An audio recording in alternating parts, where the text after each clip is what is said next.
Welcome to Three Mothers, Day 9. And we are finishing the love story of Viola and Orville in the World War II days. So the only letters I have are from now late 1944 into 1945. And it's kind of a bizarre setup that I have, and I'll kind of show you some of the things. All I have from Orville that survived, I don't know, Viola did not keep Orville's letters. Viola loved hankies, and when he was training in Hawaii, found this. What's so interesting about this is not with his other stuff and the scrapbook that I have from his war days. Why this wasn't in there and why it was with the other letters, I don't know. And he sent a darling little Christmas card in 1944. And I'm assuming there was a letter enclosed, but there was no letter with it. And then the rest of the letters that I have are all from Viola, and they weren't really in separate envelopes. They were all jammed into one. And for whatever reason, she switched to this flimsy little, I don't know what you call it, rice paper. It's horrible to try to read these on here, especially when the ink has either bled or faded. So this was kind of a task for my aging eyes. But the story, mostly from Viola's viewpoint, as she answers some of his letters, and I can see some of what he wrote, is trying to figure out what to do with her life while she just waits. They know he's coming home, but it's a very, very slow process. So here's one letter that is interesting, and it is dated August 6th, and there's sexual references quite a bit throughout the letters, which made me giggle. But here's one that deals with her teaching and money making and whatnot.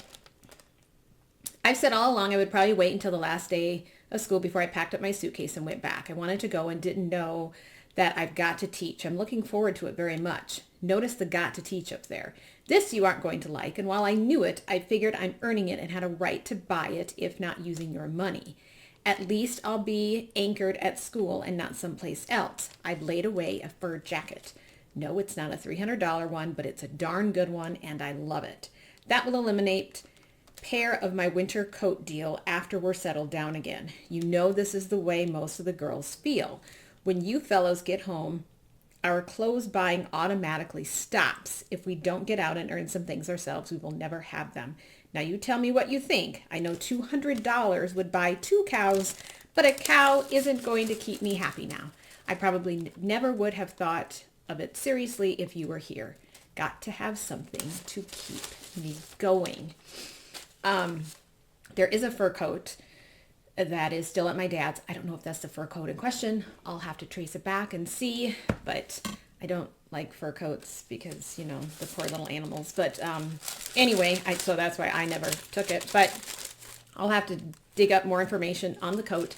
But it's interesting to see the girls' lives, the wives, and she had this whole group of girls that she hung out with who all their husbands were gone. And they hop from job to job to job because they can't really plan, because if their husbands return, then what? And you see a lot of these plans happening, because then the next letter is dated August 30th, and they're trying to figure out, Orville and Viola, what exactly they're going to do. She, in the letter I wrote to you about the coat, she does not want to go back to work teaching. She doesn't want to have to work. She wants to have babies when they get home, which turns out very tragically based on what I know what happens next. But as they're trying to figure out what will happen, where will they live? What will they have? She has her own little place that she shared with another girl. Well, obviously, Orville isn't going to come back to that. She then lived with her family for a while. Well, Orville can't come back to that. So Orville has family land, and she made a point saying she didn't want to be like a farmer, but then she kind of switches gears, says yes, she'll teach or whatever.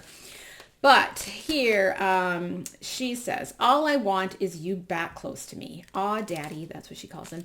Don't think about being worked on when you get home. I'll understand to a certain extent. I'll give you plenty of leeway, but there'll be a limit, or shouldn't you have one? We know you might not be just like you were 4.5 years ago, but darling, don't be silly thinking you will be sarcastic. I'll pour sugar all over you. You'll be dripping goo when I get done with you. How does that sound? And she paints this picture that everything will work out when they get home. So I can only imagine what was in his letters to her, which I don't have. That is essentially the end of their love story in regards to World War II and how they started their official married life together. Until next time on Three Mothers.